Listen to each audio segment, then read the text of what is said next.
entré dans mon paradis de tristesse. Les accessoires sont usés et les masques rancent. Les histoires sont connues, les acteurs inconnus. Il y a une parole de poète dans une ville sans âme, et ceux qui sont venus pour l'écouter ne l'écoutent même pas.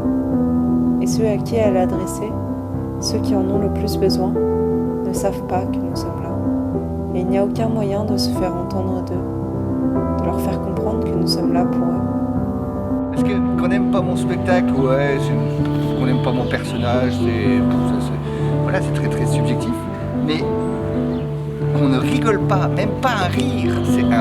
Non, ça se peut pas. Enfin, la preuve que, enfin bon, c'est la seule fois.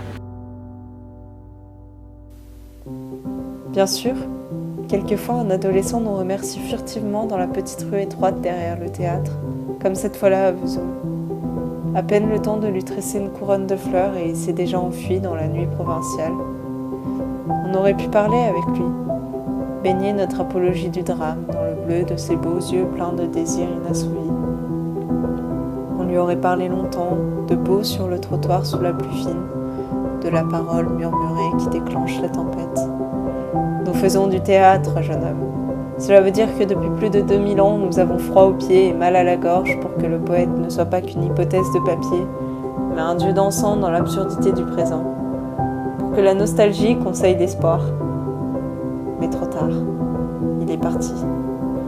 Il ne reste plus que cette ville vide et froide, Verdun, Lisieux, Épinal, l'épissotière où tu iras chercher la bidasse pendant que nous finissons la bouteille de vin local et achevons les chocolats Jeanne d'Arc, cadeau de bienvenue de la direction.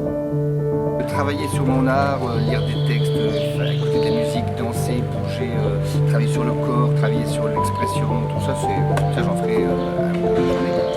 La respiration, etc. Tout ça c'est génial.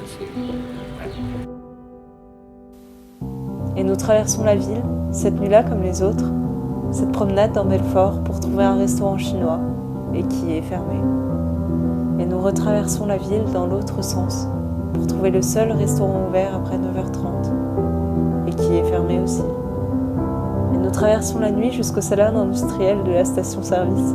C'est-à-dire que il y a un moment quand tu te mets dans le personnage, en l'occurrence quand je me mets dans Champion, c'est comme si je coupais certains fils de la pensée et que je lui laissais c'est un lâcher prise quelque part, je le laisse faire. Je laisse faire un rapport à l'instinct peut-être. Quand on danse par exemple, quand on danse sur une piste ou on danse, on n'est pas en train de dire tiens je vais faire ça. Il y a un moment où on lâche et le corps il fait des trucs des fois qui peuvent nous surprendre si on se laisse aller dans le rythme, si on commence à lâcher. Un autre soir, j'étais encore dans une de ces chambres d'hôtel et je me suis demandé ce que voulait dire mon ami quand, parlant de tout ça, ses tournées minables et ses camarades avec leur misérable petit tas d'anecdotes. Il disait oui, tout ça est sublime.